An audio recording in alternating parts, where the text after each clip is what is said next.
ಒಂದು ನಿಮಿಷಕ್ಕೆ ಎಷ್ಟು ಸಾರಿ ಮಾಡ್ತೀರಿ? ನಾವು ಉಳಿಕಿದವ್ರು ಏನೇನು ಮಾಡಬೇಕು? ಈ ಪ್ರಪಂಚದಲ್ಲಿ ಹೀಗೆ ಹಾರ್ಟ್ ಅಟ್ಯಾಕ್ ಬಂದು ಎಷ್ಟೋ ಜನ ಸಾಯ್ತಿದ್ದಾರೆ. ಅವರಿಗೆ ಬ್ಲಡ್ ಸರ್ಕ್ಯುಲೇಷನ್ ಆಗೋದಿಲ್ಲ. ಅದಕ್ಕಾಗಿ ಇವರಿಗೆ ಹಾರ್ಟ್ ಅಟ್ಯಾಕ್ ಬಂದು ಸತ್ತು ಹೋಗ್ತಿದ್ದಾರೆ. ಅದಕ್ಕಾಗಿ ಹಾರ್ಟ್ ಅಟ್ಯಾಕ್ ಬರೋದ್ರಿಂದ ಮುಂದೆ ನಾವು ಉಸಿರಾದ ಎಲ್ಲೋ ನೋಡಬೇಕಿಲ್ಲ. ಉಸಿರು ಸ್ವಲ್ಪ ಆಡ್ತಿದೆ ಅಂದರೆ ಮುಂದೆ ಹಾರ್ಟ್ ಅಟ್ಯಾಕ್ ಬಂದವರಿಗೆ ಗಾಳಿ ಬಿಡಬೇಕು. ಗಾಳಿ ಬಿಟ್ಟಿದ ನಂತರ ಅವರಿಗೆ ಫಸ್ಟ್ ಫೋನ್ ಹಚ್ಚಿದ ನಂತರ CPR ಮಾಡಬೇಕು.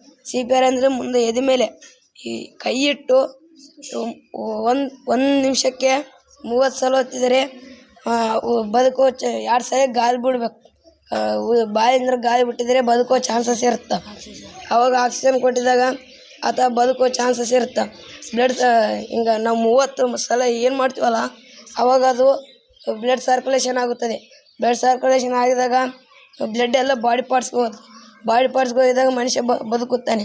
ಬದುಕಿದಾಗ ಆಂಬುಲೆನ್ಸ್ ಬಂದು ಅವರು ಇದೇ CPR ಮಾಡಿದಾಗ ಮನುಷ್ಯ ಬದುಕೋ ಚಾನ್ಸಸ್ ಇರುತ್ತೆ. ಹಿಂಗೆ ಎಷ್ಟೋ ಜನ ಪ್ರಪಂಚದಲ್ಲಿ ಹಾರ್ಟ್ ಅಟ್ಯಾಕ್ ಬಂದು ಸತ್ತು ಹೋಗ್ತಿದ್ದಾರೆ. ಅದಕ್ಕಾಗಿ ನಮ್ಮ ಭರತ್ ಸರ್ ಕಲಿಸಿಕೊಟ್ಟಿದಂಥ ಇದೊಂದು CPR. Thank you. ಧನ್ಯವಾದಗಳು.